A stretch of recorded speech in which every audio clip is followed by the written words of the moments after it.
जब साहब प्रधानमंत्री नहीं होंगे तब दलाली का हिसाब होगा। कांग्रेस की तरफ से अब अल्टीमेटम दे दिया गया है, ना सिर्फ केंद्र सरकार को बल्कि उसके साथ साथ मीडिया को। जी हां दोस्तों, मुख्यतः गोदी मीडिया पर ही यह प्रहार किया गया है कि जब आपके साहब प्रधानमंत्री नहीं रहेंगे तब आपकी दलाली का पूरा हिसाब किताब होगा।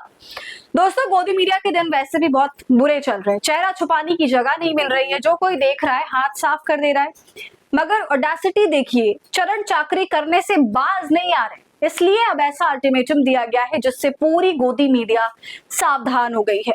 तो दोस्तों, पूरा मामला क्या है, किस नेता ने ये बात कही है और किसको कही है, सब कुछ आपको बताऊंगी इस वीडियो में, तो आप हमारे साथ अंत तक जरूर बने रहिएगा। नमस्कार, आदाब, आप देख रहे हैं खबर अड्डा और मैं हूं आपके साथ सुम्बुलीरम।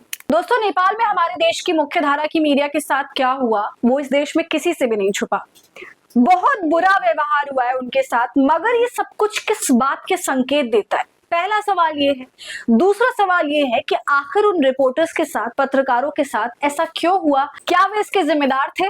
ये सवाल दोस्तों बहुत जरूरी है और हमारी जनता को, हर किसी को ये सवाल पूछना चाहिए कि आज हम ऐसे मुहाने पर आकर क्यों खड़े हो गए कि अन्य देशों के लोग हमारे पत्रकारों को पीट रहे हैं, उन्हें गाली दे रहे हैं, उन्हें थप्पड़ मार रहे हैं, उन पर हमला कर रहे हैं, उन्हें दौड़ा रहे हैं, उन्हें खदेड़ रहे हैं। तो जवाब इसका ये है कि जो इन बड़े बड़े चैनल्स के स्टूडियो में बैठे बड़े बड़े एंकर्स हैं, उनकी जो पत्रकारिता है, इनके जो शोज चल रहे हैं किसी भी मुद्दे पर, यहाँ नेपाल की बात हो रही है तो आप नेपाल का ही मुद्दा ले लीजिए। जिस तरह वहां इतनी बड़ी हम सभी ने क्रांति देखी, तख्ता पलट देखा, इसका कारण ये था कि नेपाल के अंदर भ्रष्टाचार बहुत ज्यादा बढ़ गया। आम जनता को कोई अपॉर्चुनिटी नहीं मिल रही थी, नेपोटिज्म बहुत बढ़ गया था, जिसके चलते वहां के युवाओं ने ऐसा मोर्चा खोला कि दुनिया ने देखा। मगर उसका विश्लेषण हमारी मीडिया ने कैसा किया? हमारी मीडिया ने उनके प्रोटेस्ट को बिल्कुल डीमीन कर दिया। जी हाँ, बिल्कुल सही कह रही हूँ। नेपाल के प्रोटेस्ट को भाजपामयी, मोदीमयी बनाने की पूरी कोशिश की गई। कोशिश क्या, बाकायदा हेडलाइंस चला दिए इस तरह के, और इस पूरे प्रोटेस्ट का कारण ये बताया गया चैनलों के ऊपर कि वहां के युवाओं को हिंदू राष्ट्र चाहिए, इसलिए इतना बड़ा आंदोलन कर दिया। नेपाल के युवाओं को पीएम मोदी चाहिए, वो उन्हें अपनी सरकार में शामिल करना चाहते हैं, उन्हें अपना मुखिया बनाना चाहते हैं। तो दोस्तों, इस तरह की बातें की गई, ना सिर्फ अखबारों में बल्कि तमाम न्यूज चैनल में प्रोटेस्ट का अपमान किया गया। यहां तक कि भाजपा के नेताओं ने भी इस तरह के बयान दिए। तो अब आप ही बताइए, क्या नेपाल की जनता इन खबरों को नहीं देखती? बिल्कुल देखती है। उसका असर ये हुआ कि जब इन चैनलों के रिपोर्टर्स नेपाल की जमीन पर पहुंचे तो उन पर हमला कर दिया गया, ये कहते हुए कि हमें तुम्हारे सपोर्ट की जरूरत नहीं, हमें तुम नहीं चाहिए, यहाँ से जाओ। और दोस्तों, भद्दी भद्दी गालियां तक दी गई और रिपब्लिक भारत के रिपोर्टर को तो चांटे मारे गए 3-4 बार। तो जो एंकर स्टूडियो में बोलकर बिंदास बैठा रहता है एसी में, उसका खामियाजा मेहनत से काम करने वाले रिपोर्टर्स ने भुगता। ये कितनी बड़ी बात है। ये पूरी बात बताने का मेरा मकसद दोस्तों सिर्फ यही था कि जनता बहुत ज्यादा अवेयर हो गई है इनकी हरकतों से, और विपक्ष तो आए दिन इनका बॉयकॉट करता रहता है, इन्हें सुनाता रहता है, क्योंकि ये विपक्ष को कवरेज नहीं देते। अगर देते भी है तो उसमें भी गलत सलत बातें दिखाई जाती हैं, नेगेटिव प्रोपेगेंडा चलाया जाता है। आप चाहे राहुल गांधी को ले लीजिए या फिर अखिलेश यादव को ले लीजिए, ये दोनों ही गोदी मीडिया को लेकर बहुत ज्यादा मुखर रहते हैं और बेइज्जत करते रहते हैं।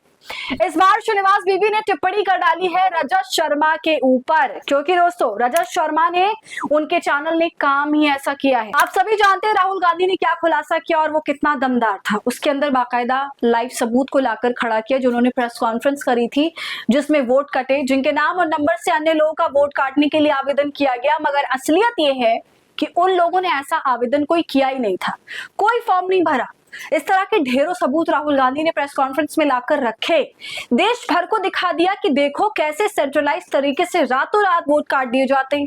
इसी पर रजत शर्मा ने एक शो किया जिसका टाइटल देखिए क्या रखा गया, राहुल के बम में कोई दम नहीं, चुनाव आयोग किसी से कम नहीं। ये टाइटल था। विपक्ष को नीचा दिखाने में ही सारी क्रिएटिविटी बाहर आती है इनकी। खैर, जब रजत शर्मा ने ये टाइटल अपने सोशल मीडिया अकाउंट पर साझा किया तब बवाल मच गया। कांग्रेस के तमाम नेता, प्रवक्ता रजत शर्मा की बखिया उधेड़ने में जुट गए। आप देख सकते हैं सुप्रिया सुनीत का ट्वीट, आपकी चाटुकारिता सबसे आगे, राहुल के खुलासे सुन मोदी भागे भागे, अभी और खुलेंगे साजिशों के धागे, आप तो बस देखिए आगे आगे। इसके अलावा दोस्तों, रजत शर्मा को दलाल भी अब बताया जा रहा है, जेल में डालने की बात भी कही जा रही है। अब आपको बता दूं कि रजत शर्मा की पत्रकारिता यहीं पर खत्म नहीं हुई। वो एक और शो लेकर आते जो कि दिल्ली यूनिवर्सिटी के इलेक्शन पर था, और उस शो का टाइटल रखा गया, जेनजी ने राहुल गांधी को रिजेक्ट किया, दिल्ली यूनिवर्सिटी में एबीवीपी की जीत। बताइए दोस्तों, इस तरह का शो का टाइटल है, इस पर भी कांग्रेस का वार देखने को मिला और रजत शर्मा को अपने भविष्य से डरने की सलाह दी गई। देखिए श्रीनिवास बीवी का ट्वीट लिखा है, हाफ निक्कर संघी, इस देश में जेनजी करीब 40 करोड़ है और डीयूएसयू में वोटर हैं 2.75 लाख। वो अलग बात है कि एबीवीपी से इश्क तुम्हारा पुराना है, मगर अपने भविष्य से डरो। जब साहब प्रधानमंत्री नहीं होंगे तब दलाली का हिसाब होगा।